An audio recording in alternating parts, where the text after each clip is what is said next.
she approved every single decision. Those 5 words came out of Randall's mouth like he'd been practicing them all morning. Maybe he had. The room had 50 people in it, 50 department heads from every corner of the company. I was sitting 3 rows back, trying to make myself smaller, even though I'm 5'9". The board member asking the questions was an older woman with gray hair pulled back tight. She looked at me when he said it. Everyone did. I felt my chest get heavy, but I kept breathing. In through the nose, out through the mouth, just like I'd taught myself to do during panic attacks. She approved this? The board member asked again. Randall nodded. He had this look on his face like he was disappointed in me, like I was a kid who'd broken something valuable and he had no choice but to tell my parents.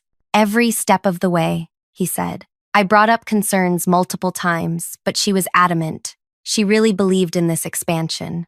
That's when my whole body started shaking. Not fear. Something else. Something I didn't have a name for yet. Let me back up. My name is Cleo. 3 years ago, I got hired as Deputy Director of Operations for a mid-size import company, the kind that brings in goods from 12 different countries and distributes them regionally. Nothing glamorous. Most people wouldn't even understand what we do if I explained it. But it's steady work, good pay, health benefits. Randall had been the director for 8 years before I arrived. Everyone talked about him like he was some kind of miracle worker. Turned the division around, increased profits by 40%, built relationships overseas that nobody else could manage. My first day, he shook my hand and said, I need someone who can handle the details while I focus on the big picture. Think you can do that? I said yes, because that's what you say in those situations. What he meant was, I need someone to do my job while I take the credit. I'd show up every morning at 6. The building would be empty, except for the security guard, who'd nod at me as I walked to the elevator. I'd make the climb to the 7th floor and spend the next 3 hours going through reports, preparing briefings, analyzing data from our international partners. Randall would arrive at 9 or sometimes 9:30. He'd walk past my workspace without saying hello. 30 minutes later, he'd buzz me into his office. I'd hand him everything I'd prepared. He'd flip through it for maybe 90 seconds. Then he'd wave his hand. Good. I'll take it from here. That meant, get out. At 10, he'd be in meetings presenting my work, my analysis, my solutions. Everyone would nod and smile and tell him how brilliant he was. I'd sit in the back if I was even invited to those meetings at all. For 2 years, I told myself this was normal. This was how things worked. You pay your dues. You wait your turn. Eventually, people notice. But they don't notice. Not when someone like Randall is good at making himself look indispensable. Then last March, something changed. The company wanted to expand into Southeast Asia, 3 new countries, direct distribution instead of going through local partners. It was a massive undertaking, potentially massive profits too, but only if everything went right. Randall called me into his office on a Tuesday morning. We're doing this, he said, no question in his voice. I need you to run the preliminary analysis. I spent 2 weeks on it.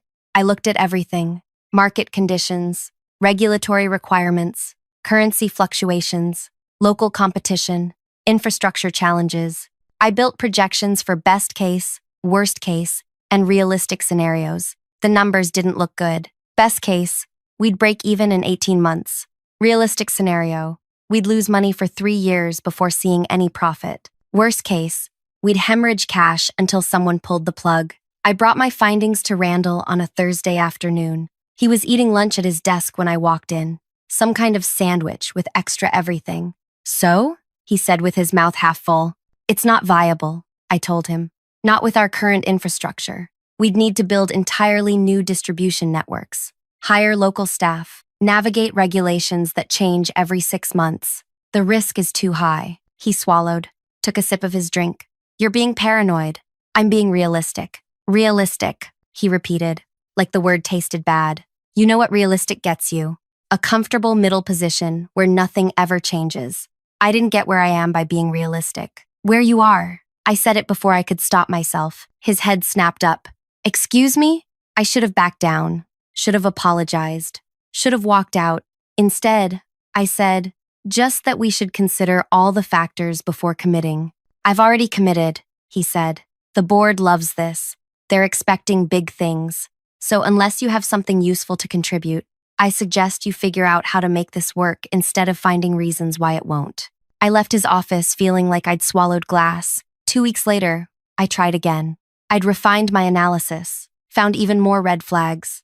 Currency instability in 2 of the target countries, new tariff regulations, existing competitors who'd already cornered the market. I caught Randall in the hallway outside the break room. I need 5 minutes, I said. He glanced at his watch. Walk with me. We walked. I talked. I showed him the updated numbers on my tablet as we moved through the building. Stop being a coward, he said when I finished. This is happening whether you like it or not. Then he walked away. The expansion launched in April. By June, we were already seeing problems. Shipments delayed, local staff quitting, unexpected costs piling up faster than anyone predicted. By August, we'd lost 4 million. By November, it was 8 million. By December, we hit 8.9 million in losses, and the board demanded answers. That's how we ended up in that room. 50 department heads, the board asking questions, Randall pointing at me. She approved every single decision. I sat there shaking. Nobody was looking at me anymore. They were all watching him explain how he'd tried to stop this disaster, but I'd been so insistent, so confident, so absolutely certain it would work. I trusted her judgment, he said. His voice had this sad quality to it, like he was confessing a mistake. She'd been performing well. I thought maybe she saw something I didn't. Clearly, I was wrong. The board member wrote something on her notepad. And you have documentation of these concerns you raised? Of course, Randall said smoothly. That's when something broke inside me. Not broke, transformed. I stood up. The movement must have surprised everyone because the whole room seemed to shift. People turning, whispers starting and stopping. Randall looked at me. For half a second, I saw something in his expression. Fear, maybe. Or just surprise that I wasn't sitting there taking it quietly. Cleo, he said. This isn't the time. My voice came out quieter than I wanted. Check your own emails. Silence. What? He said. Check your own emails. I don't know what you're talking about. Yes, you do. He laughed. Actually laughed. I think the stress of this situation has gotten to you. Maybe you should step outside. I started walking. Not toward the exit. Toward the front of the room. Toward him. Then show them, I said. Show them the thread from last March. His smile faded. Show them where I outlined 15 separate reasons this expansion would fail. Show them where you replied. Show them what you told me to do when I brought you updated numbers 2 weeks later. Before I continue further, I want to say thank you for listening to this. I know there are thousands of stories out there you could be hearing right now, but you chose this one. That means something to me. If you're listening while driving, while working, while doing whatever it is you do, I appreciate you being here. Drop a comment and let me know where you're listening from. I'd love to know. Now, back to the story. Randall's face had changed. The confident look was gone. He opened his mouth, closed it, opened it again. I have nothing to hide, he finally said, but his voice cracked on the word hide. The board member leaned forward. Mr. Randall, is there correspondence we should review? She's lying, he said. But something else was happening. Someone else was moving. Ingrid, Randall's assistant. She'd been sitting in the first row this whole time. I'd barely noticed her before. She was 40-something with brown hair and wire-rimmed glasses. Always quiet. Always in the background. She'd worked for Randall for 6 years. She stood up, and she was crying. Not the kind of crying you do at sad movies. The kind that comes from somewhere deep. From years of holding something in. Everyone was staring at her now. Even Randall. Ingrid, he said. What are you doing? She wiped her face with the back of her hand, but the tears kept coming. I'm done. Done with what? With this? With you? With all of it. Randall's jaw tightened. Sit down. You're making a scene. A scene? Her voice went up. A scene? You just blamed her for something you did. Something I watched you do. Something I've watched you do for 6 years. The board member's pen stopped moving. Miss, perhaps you should explain what you mean. Ingrid turned to face her. He deletes things.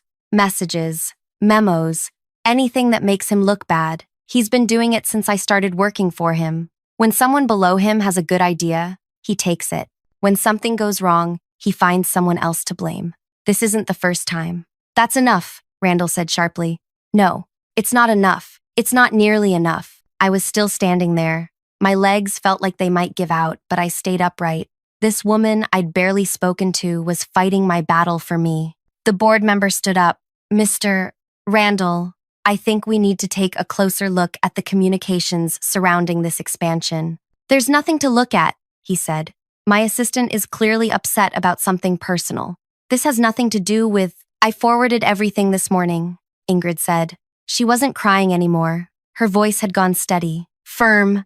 Every message, every memo, 6 years of material. I sent it to the board secretary at 7:15 this morning. The room changed. You could feel it, like air pressure dropping before a storm. Randall went very still. You did what? Everything, she repeated. The messages you deleted, the ideas you stole from junior staff, the times you blamed other people for your mistakes. All of it. You had no right. I had every right. I've been complicit for too long. He looked at me, then at Ingrid, then at the board member. His mouth opened, but nothing came out. I'd never seen him speechless before, never seen him without a quick answer or a smooth explanation. The board member gathered her papers. This meeting is over. Mr. Randall, you'll need to come with me. The rest of you are dismissed. People started standing up, whispering to each other, shooting glances at Randall, at me, at Ingrid. The room emptied slowly, everyone trying to act normal, while clearly desperate to get out and start spreading what they'd just witnessed. I stood there until almost everyone was gone. Ingrid was still there too, sitting back down in the first row. She looked exhausted. I walked over to her. Why did you do that? She looked up at me. Because I should have done it years ago. But your job? I know. She took off her glasses and cleaned them on her shirt. I know what this means, but I couldn't watch it happen again. I've seen him do this to 4 other people. 4. They all left quietly, took the blame, moved on. I told myself it wasn't my place to interfere, that I was just an assistant, that speaking up would cost me everything. It might, I said honestly, maybe. But staying quiet was costing me something too, something I couldn't get back. We sat there for a minute without talking. The room felt bigger now that everyone had left. Emptier. Thank you, I said. She nodded. Don't thank me yet. This isn't over. She was right. The next 3 days were the longest of my life. I went to work each morning not knowing if I still had a job. Randall didn't come in. Nobody said anything official. People would walk past my workspace and either avoid looking at me or stare too long. Both felt terrible. On the second day, someone from Human Resources called me into their office. A woman named Paulette, with short blonde hair and a tablet she kept looking at. We're conducting an internal review, she said. Until that's complete, we need you to refrain from discussing the incident with other staff members. Am I being investigated? I asked. Everyone involved is being interviewed. It's standard procedure. Am I going to lose my job? She looked at me for a long moment. I don't know. I went home that night and couldn't eat, couldn't sleep, just sat on my couch staring at nothing. 3 years of my life, 3 years of arriving early and staying late and doing everything right. And it might all disappear because I'd finally stood up for myself. My phone buzzed around 11. A text from a number I didn't recognize. This is Ingrid. Got your number from the staff directory. Just wanted to check if you're okay. I stared at the message, typed and deleted 3 different responses. Finally settled on, I don't know. Are you okay? Not really, but I'm glad I did it. Did they interview you? For 3 hours. They asked about everything. I told them everything. Do you regret it? The typing indicator appeared and disappeared twice before her response came through. No, I should have done it sooner. On the 3rd day, I got called into a different office. Bigger, higher floor. The kind of office where important decisions get made. 3 board members were waiting. The woman with gray hair from before, plus 2 men I'd seen around but never spoken to. Sit down, Cleo, the woman said. I sat. We've completed our initial review of the communications provided by Ingrid Hale and several other staff members who came forward after the meeting. We've also reviewed internal records and conducted multiple interviews. My heart was pounding so hard I could hear it in my ears. The findings are troubling. There's a clear pattern of behavior spanning several years. Misappropriation of credit, deletion of communications, misrepresentation of facts. This expansion failure was not an isolated incident. It was the culmination of systemic problems in leadership. One of the men leaned forward. We owe you an apology. You were blamed for something that was not your fault. In fact, Your analysis was correct. Had it been properly considered, we could have avoided significant losses. The woman continued. Randall has been placed on indefinite administrative leave pending further review. Given the severity of the findings, it's unlikely he'll return to the company in any capacity. I tried to process what she was saying, tried to feel something, relief, vindication, anything, but I just felt numb. What about me? I asked. What about you? Do I still have a job? The woman smiled. Not a big smile, just a small one. Yes. The question is what job? I don't understand. The director position is vacant. You have the experience, the knowledge, the integrity we're looking for. If you're interested, we'd like to offer you the role. My mind went blank, completely blank, like someone had pressed a reset button. You want me to take his position? We want you to rebuild this division properly, with transparency, with competence, the way it should have been run all along. I thought about walking into that office every day, sitting where he sat, undoing everything he'd done wrong. No, I said. All three of them looked surprised. No? The woman repeated.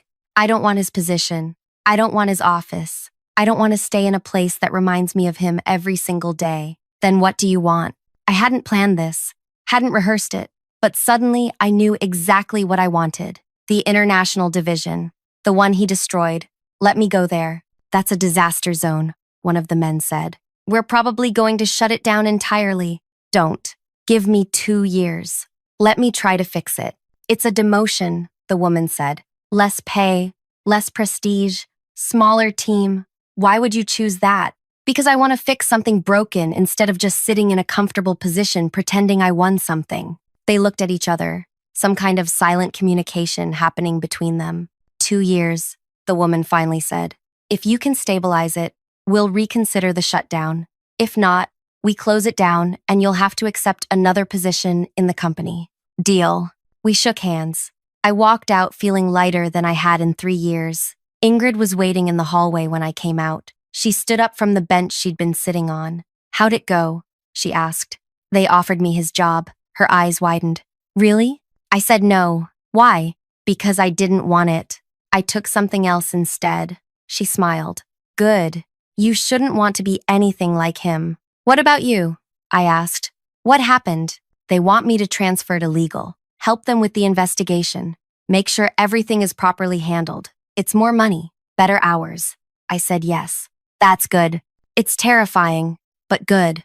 We walked to the elevator together, going down, going somewhere else, going forward. Can I ask you something? I said as we descended. Sure. Why didn't you come forward before the meeting, before all of this? She was quiet for a long time. The elevator passed 3 floors before she answered, because I was scared, and because I kept telling myself it wasn't my responsibility, that if the people he hurt didn't speak up, why should I? But watching him blame you like that, watching you stand up when everyone else would have stayed seated, I realized I'd been lying to myself. It was my responsibility. It had always been my responsibility. I just didn't want to admit it. The elevator doors opened. We stepped out into the lobby. Well, I said, thank you for finally admitting it. Thank you for standing up. I needed to see someone do it first. We walked out of the building together. The sun was bright, too bright. I had to squint. My phone buzzed. Another message. This one from a name I recognized. Trevor. He'd been on my team for 2 years. Quiet guy. Good at his job. Heard what happened. Just wanted to say you did the right thing. A lot of us have been waiting for someone to finally stand up to him. Glad it was you. 3 more messages came in over the next hour, all from people I worked with, all saying similar things.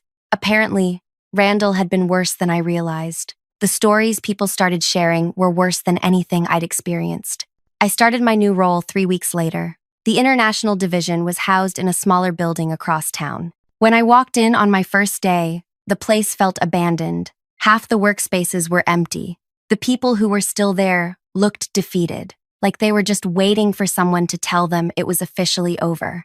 There were 11 people left, 11 out of what used to be 40. I gathered them in the main work area. No fancy meeting room, just everyone standing around in a circle. I'm Cleo, I said. I know most of you probably heard what happened with Randall. I know this division has been struggling. I'm not going to pretend I have all the answers.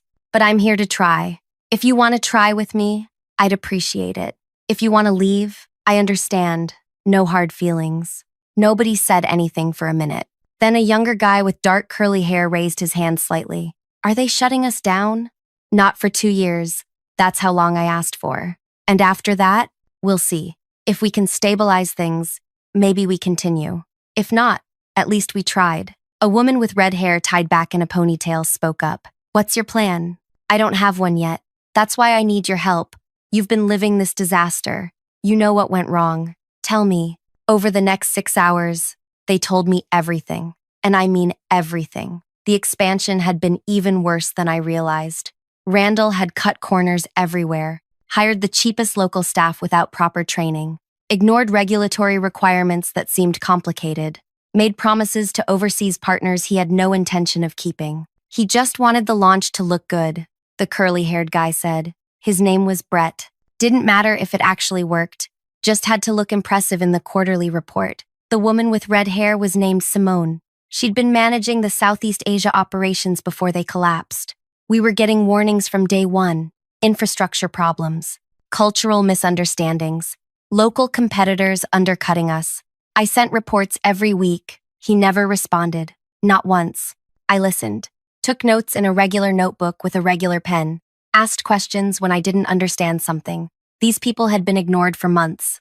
The least I could do was pay attention. By the end of that first day, I had a clearer picture. The expansion wasn't just poorly planned. It was doomed from the start because nobody in charge had bothered to listen to the people actually doing the work. Here's what we're going to do, I said as we were wrapping up. We're going to stop pretending we can maintain operations in all 3 countries. We don't have the resources. We don't have the infrastructure. We need to focus. On what? Brett asked. I don't know yet, but we're going to figure it out together. Over the next 3 months, we systematically pulled back from 2 of the 3 countries. It was painful. We had to terminate relationships, disappoint partners, admit we'd made mistakes. But it was necessary. The one country we kept was the smallest of the 3, a place where we actually had decent local relationships, where the regulations were somewhat stable, where we might actually have a chance. Simone took lead on rebuilding those relationships. She was good at it, better than good. She understood how to communicate across cultures without being condescending or making assumptions. Brett focused on logistics, figuring out the actual costs, the real timelines, not the fantasy versions Randall had presented to the board. I spent most of my time in meetings I hated, meetings with creditors, with regulators, with angry partners who felt betrayed, apologizing, explaining, promising to do better. It was humbling work, the kind that doesn't look impressive on paper, but slowly, things started to stabilize. By month 6, we'd stopped hemorrhaging money. We weren't making profit, but we weren't losing millions anymore either. By month 9, we landed a small contract. Nothing major, but it was something. Proof we could actually deliver what we promised. By month 12, we'd hired 3 new people. Young, hungry, willing to work for a division everyone else thought was dying. I was working late one night when my phone rang. I almost didn't answer. It was after 9, but the number looked familiar. Hello? Cleo? It's Ingrid. Hey, how are you? Good. Busy. The legal work is intense, but I'm calling because I thought you should know something. Okay. Randall filed a lawsuit. My stomach dropped. Against who? The company. He's claiming wrongful termination, defamation, a bunch of other things. His lawyers are saying the internal investigation was biased. Can he win? No. The evidence is overwhelming, but it's going to be messy. They'll probably try to depose you. Maybe me. Anyone who was involved. When? Could be months. Could be a year. These things take time. I sat there staring at my workspace, at the stacks of reports I'd been reviewing, at the half-empty mug of tea that had gone lukewarm hours ago. Are you worried? Ingrid asked. I don't know. Should I be? No, but it won't be fun. His lawyers will try to make you look incompetent, try to prove he was right all along, that you really were responsible for the losses. Let them try. That's the spirit. We talked for a few more minutes. She told me about her new position, about how strange it felt to be respected instead of invisible, about how she was sleeping better than she had in years. After we hung up, I sat there thinking, Randall wasn't gone. Not really. He was still out there, still fighting, still trying to rewrite what had happened. But I wasn't the same person who'd sat in that meeting room shaking. I'd spent a year rebuilding something he'd destroyed, learning what real leadership looked like, understanding that success wasn't about looking good in reports. It was about doing the actual work. The deposition happened 14 months after everything started. I sat in a small room with Randall's lawyer, a man in his 50s with expensive clothes and an aggressive tone. He spent 4 hours trying to trip me up, asking the same questions different ways, suggesting I'd manipulated Ingrid into lying, implying I'd somehow sabotaged the expansion to make Randall look bad. "Isn't it true," he said at one point, "that you were jealous of Mr. Randall's position?" "No. You never wanted his job?" "They offered it to me." I said no, but only after you'd successfully gotten him removed. "I didn't get him removed. His own actions did that. According to you. According to 6 years of patterns. According to multiple staff members who came forward. According to the messages he thought he'd deleted, but couldn't actually delete because our system keeps archives." He didn't like that answer. Changed tactics. Started asking about my qualifications, my experience, suggesting I wasn't capable of analyzing complex international operations. "Yet I'm currently running the international division," I said, "the one he destroyed. And it's operational. Not profitable yet, but stable. Which is more than it was under his leadership. You call losing 8.9 million stable?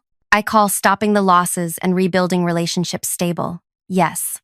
The deposition ended. I went back to work. The lawsuit dragged on for another 8 months. Randall's lawyers kept filing motions, requesting more information, trying to delay, but eventually, it went to mediation. I wasn't there for that part, but Ingrid told me what happened. Randall showed up thinking he had leverage, thinking the company would settle just to avoid bad publicity. His lawyers had probably told him he'd get a payout, maybe even a letter of recommendation, a quiet exit that would let him save face. Instead, the company's lawyers presented everything. 6 years of documented misconduct, testimony from 14 current and former staff members, the archived messages showing exactly what he'd said and done, the financial analysis proving his decisions had caused the losses, not mine. The mediator looked at Randall's lawyer and said, "You should advise your client to withdraw this lawsuit immediately." Randall refused, said he'd take it to trial, make everyone's lives difficult, expose the company's internal problems publicly. So they did something I didn't expect. They filed a countersuit for the losses, for the damage to the company's reputation, for the cost of the investigation and the legal fees and everything else that had resulted from his actions. $8.9 million plus additional damages. Randall's lawyer withdrew from the case a week later. Professional disagreement, the filing said, which usually means the client was being unreasonable or couldn't pay. The lawsuit fell apart after that. Randall tried to represent himself for a while, filed bizarre motions that got rejected. Eventually, the whole thing was dismissed with prejudice, meaning he couldn't file again, but the countersuit remained. I heard through the company grapevine that Randall had to sell his house, that he was working some small job trying to pay off the debt, that none of his old professional contacts would return his messages. His reputation was gone. His career was over. His entire life had unwound because he'd tried to blame someone else for his own mistakes. I should have felt satisfied, maybe even happy, but mostly I just felt tired. 2 years after I'd started with the international division, I was sitting in the same office where they'd offered me Randall's position. Same 3 board members. "You've exceeded expectations," the woman with gray hair said. "The division is operating at a modest profit. You've rebuilt relationships we thought were permanently damaged. You've created a sustainable model. We still have work to do," I said. "Always.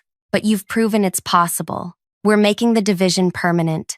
No more threat of shutdown." One of the men leaned forward. "We'd also like to expand your authority, give you oversight of the entire operations department. It's a significant promotion. More people, bigger budget, much higher salary," the other man added. I thought about what that would mean. More meetings, more politics, more time in places like this office, instead of actually doing the work. "Can I think about it?" I asked. They looked surprised but nodded. I walked out of that building and called Ingrid. "They want to promote me again," I told her. "That's great. Is it? You don't sound excited. I'm not sure I want it. I like what I'm doing now. I like working with a small team on something real. If I take this promotion, I become what he was. Someone who manages instead of leads. Someone who presents other people's work instead of doing the actual work. Then don't take it. Everyone else thinks I should. Everyone else isn't living your life. I hung up and went home. Spent the evening thinking, not about what I should do, about what I actually wanted. The next morning, I went back to that office. I appreciate the offer, I told them, but I'm going to stay where I am. You're turning down a promotion? One of the men asked. I'm choosing to keep doing work I care about instead of climbing higher just because I can. The woman with gray hair smiled. Fair enough. The offer stands if you change your mind. I never changed my mind. 3 years after everything started, I was still running the international division, still working with my small team, still fixing problems instead of managing people who fix problems. Randall never contacted me, never apologized, never acknowledged what he'd done. I heard he moved to a different city, started over somewhere nobody knew his name.